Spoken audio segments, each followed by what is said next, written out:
This is a little bit of an experiment called iPad According to Rich. I just got an iPad a few days ago. Well, it just arrived a few days ago. I got it on the day it was available. I haven't had one before, and this is my first few bonding days with my iPad. I got the 64 gig Wi-Fi only, and it's pretty cool. And see, I got that cool cover as well. I have thoughts about that cover. I don't know how useful it's going to be, especially since I'll probably get a case for the whole iPad. So we'll see whether how long I actually use it. It's kind of cool, but its long-term usefulness, I question.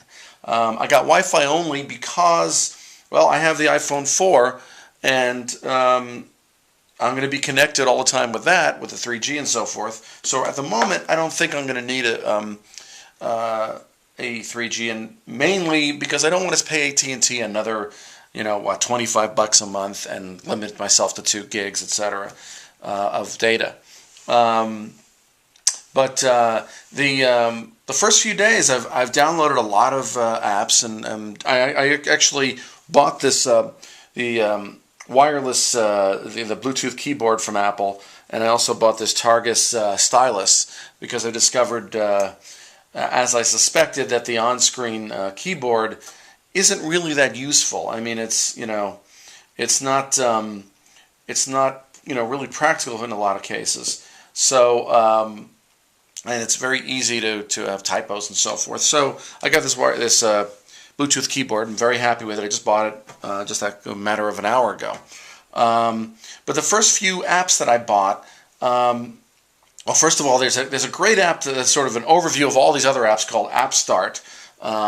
And it's a free app, and it just gives you an overview of the best apps, I guess in their opinion, in the App Store in various categories. So I highly recommend that. Well, here's actually one of the pages. This is on iPad storage, but the actual page, the actual app includes all this information: email, how to dump your laptop, absolutely the first 10 apps everybody needs to download. And you agree with some of them, you won't agree with other ones, but it's a great overview to look at in the first place. I've got several news apps. CNN is a pretty good one. New York Times, though I think that's going to become a limited access pretty quick. Life app, the Life magazine app, which has incredible photos. I got a game called Asphalt 6, which is this incredible racing game, and I'll be talking about that. You've probably heard about Flipboard, which is sort of a compilation of both your social media apps, your social media things like Facebook and Twitter, and other things, other news and so forth, all put together in sort of a magazine style. It's pretty good. I mean, it's an interesting overview of your whole world, I suppose. As you see, I'm very enthusiastic about my my iPad. I think it's one of the greatest advances, and not just the iPad, but I think tablet computers in general. Why did I get a stylus? Basically, it allows me to use the Penultimate and other apps, which allow you to draw directly on the screen. Allows you to take notes naturally in longhand, which is, you could do with your fingers, but it doesn't really work that well. So I got the stylus to allow me to draw more accurately.